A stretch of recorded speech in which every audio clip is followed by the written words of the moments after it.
जब हम पढ़ने बैठते हैं ना, भले कोई भी हो, चाहे मैं हूँ या चाहे आप हो, स्टूडेंट के साथ एक प्रॉब्लम रहती है कि वो पढ़ने बैठते हैं तो उनका माइंड डाइवर्ट होता है। जैसे वो किताब लेके बैठ गए, थोड़ा बहुत पढ़ ले, उसके बाद में उनका दिमाग है ना कई बातें सोचने लग जाता है, कई विचार करने लग जाता है, और वो सोचते सोचते इतना गहरे चले जाते हैं, उनका वक्त कब गुजर जाता है पता ही नहीं चलता है। ये प्रॉब्लम आपके साथ नहीं, मेरे साथ भी होती थी। जब मैं तैयारी कर रही थी तो मुझे भी ये दिक्कत होती थी। थोड़ी देर तो पढ़ लेती थी, फिर माइंड ऐसा डाइवर्ट होता था कि दिमाग पता नहीं कहाँ क्या क्या सोचने लग जाता था। पढ़ते हैं तो या तो हम पढ़ते पढ़ते पढ़ते इतना आगे निकल जाते हैं कि हम पता ही नहीं रहता, और जैसे ही हम वापस जागृत होते हैं तो पता चलता है कि जो हमने पढ़ा है वो तो हमें याद ही नहीं है।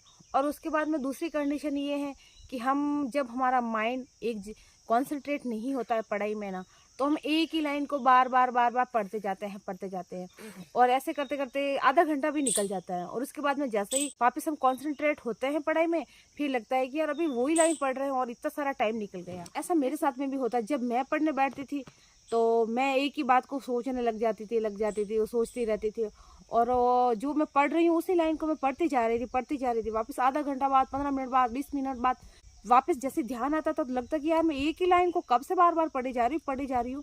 तो ये कंडीशन होती है। तो घबराए नहीं, इसके भी सॉल्यूशन है। अब माइंड डाइवर्ट होने के भी दो स्थितियाँ होती हैं, एक तो पॉजिटिव है, एक नेगेटिव है।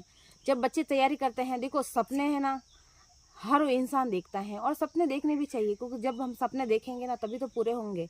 लेकिन उसमें परिस्थितियाँ दो होती हैं, इन पॉजिटिव एंड नेगेटिव।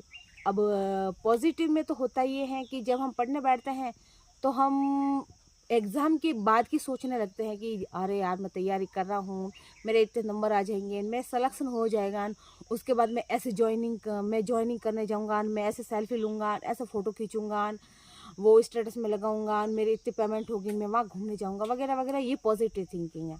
उसके बाद में नेगेटिव कंडीशन में ये होता है कि यार तैयारी कर रहे हैं, इतने फॉर्म भरे हैं, इतनी वैकेंसी तो बहुत कम है, फॉर्म बहुत ज़्यादा भरे गए हैं, क्या पता हमारा सिलेक्शन होगा कि नहीं होगा, अगर नहीं हुआ तो क्या करेंगे, हमारे आगे तो बहुत इंटेलिजेंट बच्चे हैं, हमें तो याद नहीं रहता है। ये सारे नेगेटिव है। तो देखो दोनों लाजमी है, नेगेटिव एंड पॉजिटिव। इंसान दोनों तरह से ही सोचता है, चाहे पॉजिटिव सोचें चाहे नेगेटिव सोचें, दोनों ही कंडीशन में हमारी पढ़ाई तो डिस्टर्ब हो ही रही है। तो इस कंडीशन से हम कैसे उभरे हैं? उसके बाद में डिस्ट्रैक्शन या माइंड डाइवर्शन का एक और जरिया है, वो है सबसे बड़ा है जो मोबाइल फ़ोन। मतलब मोबाइल में तो एक बार हम घुस गए ना तो समझो आधा घंटा, घंटा, 1.5 घंटा कब कहाँ चला जाता है पता ही नहीं चल जाता है। तो ऐसी कंडीशन में भी अपनी पढ़ाई तो डिस्टर्ब होती ही है। तो मैं आप 2-3 टिप्स बताऊंगी जिसके जरिए आप पढ़ाई में कंसंट्रेट कर सकते हैं और पढ़ते वक्त अपना ध्यान भटकने से रोक सकते हैं। तो सबसे पहली कंडीशन तो ये है कि जब आपको लग रहा है कि आप डाइवर्ट हो रहे हैं, आप कुछ सोच रहे हैं, या आपका माइंड डाइवर्ट हो रहा है कि पढ़ नहीं पा रहे हैं, तो उस कंडीशन में आप ये काम करिए कि किताब बंद कर दीजिए आधा घंटे के लिए। जो भी आपको अच्छे विचार करने हैं, जो भी आपको अच्छे अच्छे मीठे मीठे सपने देखने हैं, या फिर नेगेटिव विचार जो भी आपके माइंड में आ रहे हैं, आधा घंटे के लिए बैठ के सोच लीजिएगा। लेकिन याद रहे अपने माइंड को ये बताना है कि आधा घंटे से ज़्यादा नहीं। उसके बाद में क्या है कि जो बार बार आप छोटे छोटे टुकड़ों में सपने देख रहे हो ना, वो एक साथ आप देख के अपने माइंड को शांत कर लोगे। तो पहली कंडीशन तो ये हो गई। उसके बाद में दूसरी कंडीशन ये है कि आपको बोल बोल के पढ़ना है। तो जब हम बोलते हैं ना तो हमारा माइंड थोड़ा कॉन्सेंट्रेट रहता है, और हमारे कान उस चीज़ को, हम जो बोल रहे हैं उसको सुनते हैं। तो जब सुनने की कंडीशन में हमारा माइंड भी एक्टिव रहता है तो हमें अच्छे से याद भी रहता है, और माइंड डाइवर्ट होने के चांसेस नहीं रहते हैं। इतना भी जोर जोर से बोल के नहीं पढ़ना है कि आसपास वाले भी डिस्टर्ब हो। हल्का सा जैसा आप नॉर्मली पढ़ रहे हैं उससे थोड़ा सा जोर से बोलिए, मतलब इतना जोर से बोलना है कि आपको खुद को सुनाई दे। तो दूसरी कंडीशन ये हो गई। जब आप बोल बोल के पढ़ोगे तो एक तो ये होगा कि आप एक्टिव भी रहेंगे। आपको अगर आप आलस में हैं, आपको नींद आने की कंडीशन हो रही है, तो आप बोलोगे ना तो वैसे ही एक्टिव रहोगे, और आपका मुंह चलता रहेगा, कान सुनते रहेंगे, तो आप मेंटली एंड फिजिकली दोनों तरह से एक्टिव रहेंगे। तो ये हो गई कंडीशन। वो तीसरी जो सबसे बड़ी प्रॉब्लम है, जो हमें बहुत ज़्यादा डाइवर्ट करती हैं, हमारी पढ़ाई को बहुत ज़्यादा डाइवर्ट करती हैं, डिस्टर्ब करते हैं, वो है हमारा फ़ोन। अब फ़ोन की तो मैं आपको क्या बताऊं, उसको तो आपको छोड़ना ही है किसी भी कंडीशन में। छोड़ने का मतलब ये नहीं कि आपको उसको बंद करके पढ़ एग्ज़ाम होने तक रखना है, ये बात नहीं है। मैं आपको ऐसे एक कंडीशन बताऊंगी कि जब देखो, मैं मेरी एक परिस्थिति बताती हूँ कि जब मैं 2018 की वैकेंसी की तैयारी कर रही थी ना, उस टाइम आप भले मानो या ना मानो, मैंने मेरा फ़ोन फ्लाइट मोड में कर दिया था। मतलब ये मानो कि मेरा फ़ोन 24 घंटे में से 23 घंटे फ्लाइट मोड में रहता था। ओनली 1 या डेढ़ घंटे के लिए मेरा मोबाइल फ्लाइट मोड में से हटता था, और उस 1 घंटे में मेरी फ्रेंड से बात करती थी। वो भी उस टाइम करती थी जब शाम के टाइम, और 1 घंटे में जब मेरी फ्रेंड से बात करती थी ना, तभी मैं फालतू की बातें नहीं करते थे हम लोग, क्योंकि वो भी तैयारी कर रही थी, मैं भी तैयारी कर रही थी। हम ओनली एंड ओनली जो हमने कुछ पढ़ा है, जो भी हमारे पढ़ाई से रिलेटेड डाउट्स हैं, उनको क्लियर करते थे। और हम जो दिन में हमने जो कुछ भी पढ़ा है, जो उसे प्रॉब्लम आ रही है, जो मुझे प्रॉब्लम आ रही है, वो हम शेयर करते थे, उसको डिस्कस करते थे। तो आपको करना ये है कि आपका फ़ोन आज या तो आप फ्लाइट मोड में कर दें, क्योंकि देखो टाइम देखने के लिए फ़ोन तो चाहिए होता है। और उसके बाद में अगर आपको लगता है कि आप कंट्रोल नहीं कर पाएंगे, फ्लाइट मोड से हटा लेंगे, तो एक आप काम करिए कि फ़ोन को बंद करके ही रख दीजिएगा। उसके बाद में भी अगर आपको लग रहा है कि आप खुद को कंट्रोल नहीं कर पाएंगे, फ्लाइट मोड से फ़ोन को हटा लेंगे, देख लेंगे, तो एक काम करिए, फ़ोन को बंद करके रख दीजिएगा। तो अब आप ये सोच रहे होंगे, तो मैडम फ़ोन कब देखें? तो उसके लिए एक टाइम फिक्स करिएगा।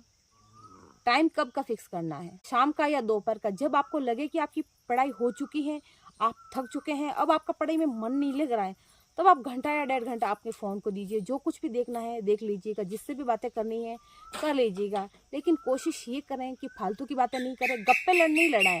आपने कोई ऑनलाइन कोर्स ले रखा है, कोई टेस्ट सीरीज ज्वाइन कर रखी है, वो सब चीज़ें देख लीजिए। अपने ऐसा कोई फ्रेंड जो आपका तैयारी कर रहा है, कोई फ्रेंड ग्रुप है आपका जिसमें सारे बच्चे तैयारी कर रहे हैं, तो उनसे अपनी पढ़ाई के बारे में डिस्कस करिए। देखो बच्चों, ये वक्त है ना, गुजर जाएगा। ये वक्त ऐसे गुजरेगा, आपको पता ही नहीं चलेगा कब आपका एग्जाम हो जाएगा, कब रिजल्ट आ जाएगा। और जब रिजल्ट आएगा ना, सबका रिजल्ट होगा पॉजिटिव, एंड जब आपका रिजल्ट होगा नेगेटिव ना, तब आपको उन सब चीज़ों के बारे में पता चलेगा आपका वक्त कहाँ गया और आपने कितना टाइम वेस्ट किया है। इन सब चीज़ों को एक बार, अपने फ़ोन हो या चाहे रिश्ते हो, परिवार हो, एक बार को उन सब से दूर हो जाइए।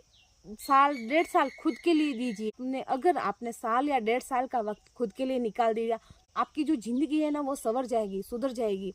अगर अभी आप उनको वक्त दोगे ना, तो बाद में आपके लिए उनके पास वक्त नहीं होगा, क्योंकि आप असफल इंसान हो। और आपको पता ही है, आज के टाइम में जो सक्सेसफुल इंसान है, उनसे सब लोग बात करना पसंद करते हैं, उनके पास में बैठना पसंद करते हैं। जो फेलियर है ना, उनसे बात तक कोई करना पसंद नहीं करता है, क्योंकि जो फेलियर है, उन्होंने ज़िंदगी में कुछ हासिल किया ही नहीं है। तो लोग उनके पास बैठकर क्या अनुभव सीखेंगे, उनके पास बैठकर क्या बातें करेंगे? तो इन सब चीज़ों को छोड़ दीजिए। अगर आपको अपने सपने पूरे करने हैं, तो मन लगाकर साल डेढ़ साल के लिए ये सारा वक्त है अपने को दे दीजिए। छोड़िए सबको, चाहे फ़ोन हो, चाहे जो कुछ भी है आपकी ज़िंदगी में, आप समझ रहे होंगे, उन सबको निकाल दीजिए अपनी ज़िंदगी में। देखो, एक टाइम पीरियड ऐसा ही है जब इंसान इन सब नेगेटिव इन चीज़ों से घिरा रहता है, चाहे बॉयज़ के मामले में हो, चाहे गर्ल्स के मामले हो। एक बार की उन सब चीज़ों को अपनी ज़िंदगी से निकाल दीजिए। चाहे वो आपसे गुस्सा हो, चाहे आपसे नाराज़ हो, चाहे आपसे बात करे या ना करे, कोई फ़र्क नहीं पड़ता। अगर आप सफल हो गए, आगे बढ़ गए ना, तो वो आगे बढ़ के ही आपसे बात कर लेंगे, वो खुद आएंगे आपसे बात करने के लिए। सोचते हैं कि यार, अगर हमने उससे बात नहीं करी तो हमसे नाराज़ हो जाएगा, या अगर हमने उनसे बात नहीं करी हमारा रिश्ता टूट जाएगा। कोई फ़र्क नहीं पड़ता है।